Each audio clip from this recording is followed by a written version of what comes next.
আসসালামু আলাইকুম প্রিয় ভাই ও বোনেরা। আজ আমি আপনাদের এমন একটি দোয়ার কথা বলবো যে দোয়াটি পড়লে আল্লাহ তাআলা অসংখ্য নেকি দান করেন।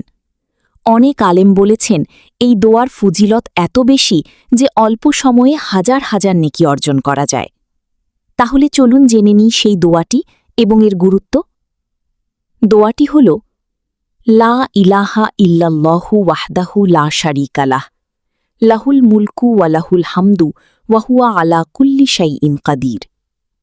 বাংলা উচ্চারণ লা ইলাহা ইল্লাল্লাহু ওয়াহদাহু লা শারীকা লাহ, লাহুল মুলকু ওয়া লাহুল হামদু ওয়া হুয়া আলা কুল্লি শাইইন কাদির। অর্থ, আল্লাহ ছাড়া কোনো ইলাহ নেই, তিনি এক, তার কোনো শরিক নেই।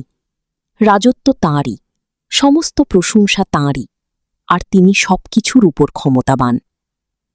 ফজিলত, হাদিসে এসেছে যে ব্যক্তি এই দোয়াটি নিয়মিত পড়ে আল্লাহ তার জন্য অসংখ্য নেকি লিখে দেন, গুনাহ মাফ করেন এবং শয়তান থেকে হিফাজত করেন। রাসূল সাল্লাল্লাহু আলাইহি ওয়াসাল্লাম আমাদের ছোট ছোট আমলের মাধ্যমে বড় সওয়াব অর্জনের শিক্ষা দিয়েছেন। কল্পনা করুন, মাত্র কয়েক সেকেন্ড সময় নিয়ে আপনি যদি হাজার হাজার নেকি অর্জন করতে পারেন, তাহলে কেন আমরা এই আমলটি ছেড়ে দেব? কখন পড়বেন? ফজরের পরে, মাগরিবের পরে, ঘুমানোর আগে, অবসর সময়ে, হাঁটতে হাঁটতে বা কাজের ফাঁকে। গুরুত্বপূর্ণ কথা, শুধু মুখে পড়লেই হবে না, মন থেকে বিশ্বাস ও আন্তরিকতার সাথে পড়তে হবে, কারণ আল্লাহ আমাদের অন্তরের অবস্থা জানেন।